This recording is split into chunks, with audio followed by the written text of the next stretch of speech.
আমার সব থেকে বড় আনন্দ কি হচ্ছে জানো তো, গুড্ডিকে আমি আমার ঘরে রাখতে পারিনি, কিন্তু গুড্ডি ফিরে সেই আমার ঘরেই এলো। ঠিকই তো, এই বাড়ির বউ হই তো এলো গুড্ডি। একদম ঠিক দাদা। কিন্তু আমার মনে হয় গুড্ডি জুতার জন্য ঠিক যোগ্য নয়। ওর সেই যোগ্যতা নেই। সুধার হয়তো আরো ভালো আরো যোগ্য কোনো মেয়ে পাওয়া উচিত ছিল। যোগ্যতা কিভাবে বিচার হয়? পড়াশোনা দিয়ে না রূপ দিয়ে? আর যদি ধরেও নিজে এই দুটো নিরিখেই যোগ্যতার বিচার হয়, গুড্ডি খুব মিষ্টি। আর তার সঙ্গে গুড্ডি তো পড়াশোনা করছে, গুড্ডি যথেষ্ট ভালোভাবে পড়াশোনা করছে। আর আমি জানি গুড্ডির যে লক্ষ্য আছে জীবনে, ও সেই লক্ষ্যে একদিন সফল হবে। বৌদি, ধরুন যদি কোনো লক্ষ্য ও পূরণ নাও করতে পারে, তাও গুড্ডি কিন্তু গুড্ডি, ওর কোনো তুলনা হয় না। নেই তো, একদম নেই। ও আন্টি, গুড্ডি আসেনি? ও কি রে, আন্টি আবার কি রে? হ্যাঁ শোন, হয় মেজমা বলবি নয়তো কাকিমা বলবি, ওইসব আন্টি টান্টি চলবে না, যত সমস্ত সাহেবী কথাবার্তা।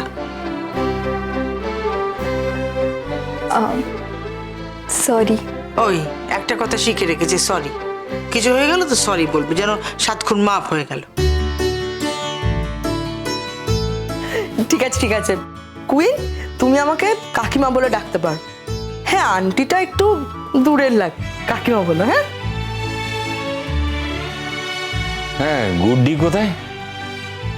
আপনাদের গুড্ডির কথা আর বলবেন না। সে তো যখন থেকে এসেছে সারাক্ষণ আমার সঙ্গে সঙ্গে ঘুরে বেড়াচ্ছে, সে নাকি সব কাজ করবে।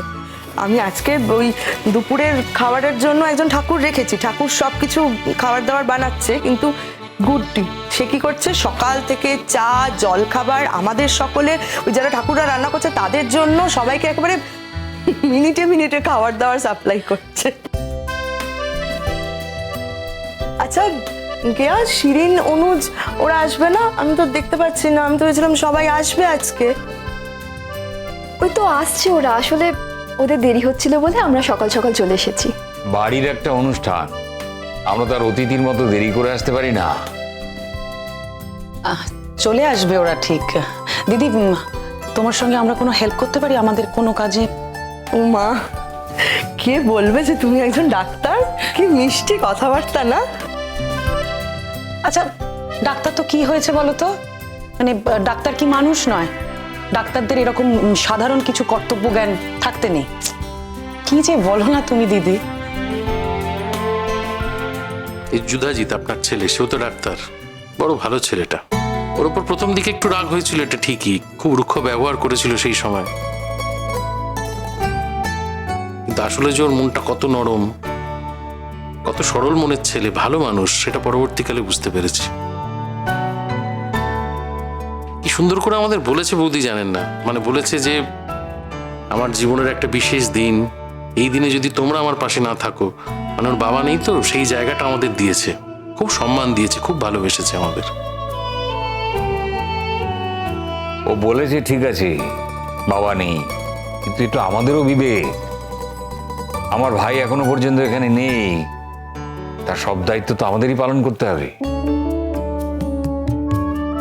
একটা কথা বলি দাদা, কিছু মনে করবেন না, দায়িত্ব আলাদা করে পালন করার কিছু নেই। দেখুন, জিৎ খুবই ভালো চাকরি করে, টাকা পয়সার তো কোনো অভাব নেই আমাদের, কিন্তু সে অভাব তোমার না থাকুক, কিন্তু এটা আমাদের বাড়ির অনুষ্ঠান, এটা তো ভুললে চলবে না আমাকে। আর আমি তোমার ভাসুর হই, সেটাও তোমাকে ভুললে চলবে না। তোমাদের মাথার উপরে অভিভাবক, যখন জানতাম না তখন জানতাম না, কিন্তু যখন জেনেছি তখন তার দায়িত্বটা তো অন্য কারো উপরে চাপিয়ে দিতে পারবো না, সেটা আমিও চাই না। আমি চাই তোমাদেরকে আগলে রাখতে। একদিন যখন আমার ভাই এসে দাঁড়াবে, তখন আমি যেন বলতে পারি যে দেখ, যখন জানতাম না তখনকার কথা আলাদা, কিন্তু যখন থেকে জেনেছি তখন থেকে কিন্তু আমি আমার পরিবারের মানুষকে আমার কাছেই রেখেছি। কি বলবো দাদা, আপনারা এখন আমার অভিভাবক।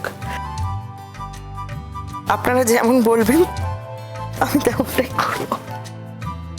ওই তো গুড্ডি চলে এসেছে, এসো মা এসো। আরে তুই এতক্ষণে এলি? আমরা যে কখন এসেছি বলতো? আমি তো চা করছিলাম জেঠুমনি। বাহ, বেশ লাগছে কিন্তু। তোমাকে দেখে মনে হচ্ছে বিয়ের আগেই তুমি বউয়ের ভূমিকা পালন করতে শুরু করে দিয়েছো। বউ হওয়ার বাকি কি আছে? গুড্ডি মাকে তো আমি জবে থেকে দেখেছি, আমার বাড়ির বউ হিসেবেই আমি দেখেছি। আর একটু পরেই তো আশীর্বাদ। বউ হওয়ার আর বাকি কিছুই নেই। আর আমি নিজে থেকে ওকে বলেছি যে এতদিন এই পুরো বাড়ি জিত সকলের দায় দায়িত্ব আমি সামলেছি, এবার আমি টায়ার্ড হয়ে গেছি, তুমি বাবা নিজের দায়িত্ব বুঝে নাও। মা, আমি তো তোমাকে আগেই বলেছি এই কথাগুলো বলার আর কোনো দরকার নেই। আমি একটু একটু করে তোমার থেকে সবটা শিখে নেব। বাহ, বউ হওয়ার জন্য একদম পুরোপুরি তৈরি হয়ে আছে ও। এই কথার উত্তরে তো এটাই হয় মামা। অভ্যেস তো আমার আগেই ছিল, নতুন তো কিছু নয়। হ্যাঁ গুড্ডি, আরেকজন কই? তাকে দেখছি না তো। যুধাজিৎ সে কোথায়?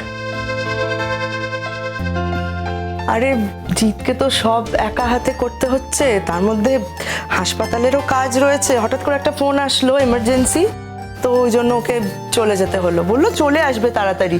আর এমনিতেও তো বিকেল 5টার পরই শুভ লগ্ন, তখনই আশীর্বাদটা হবে। তো জিত বলেছে 4টের মধ্যেই ও বাড়ি ঢুকে যাবে, যতটা তাড়াতাড়ি সম্ভব। কিন্তু শিরিন, অনুজ কোথায়? ওরা আসছে না কেন এখনো?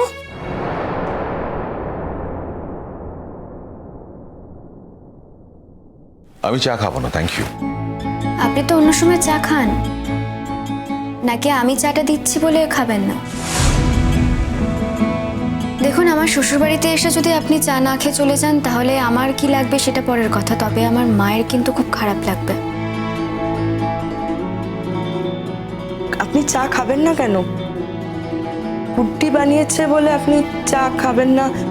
আমি ঠিক বুঝতে পারলাম না। গুড্ডি তো আমার বাড়ির বউ। আমার বাড়িতে এরপর থেকে যেই আসুক না কেন তার দেখভালের দায়িত্ব গুড্ডিরই। গুড্ডি দায়িত্ব নিয়ে তাদের দেখভাল করবে, তাদের পরিচর্যা করবে। গুড্ডি আমাদের বাড়ির বউ। বউ দিয়ে এত কথা বলার তো কিছু নেই। আমি তো এত কথা বলতেই চাইনি। আমি খুব সহজ সরল ভাবে বলেছি যে আমি চাটা খাবো না।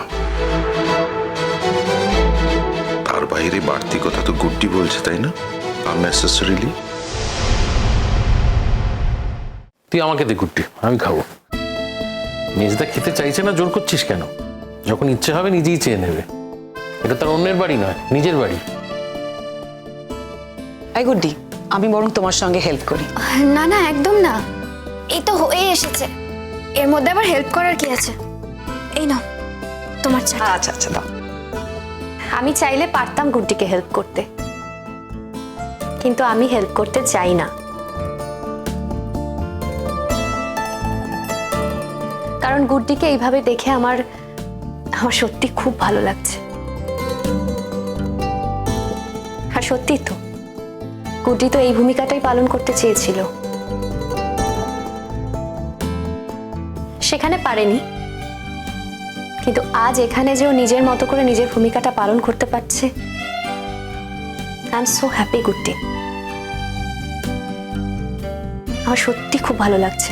আর দেখিস, তুই খুব ভালো করে সংসার করতে পারবি, আমার দৃঢ় বিশ্বাস। চেষ্টা তো অবশ্যই করবে মিঠিদি।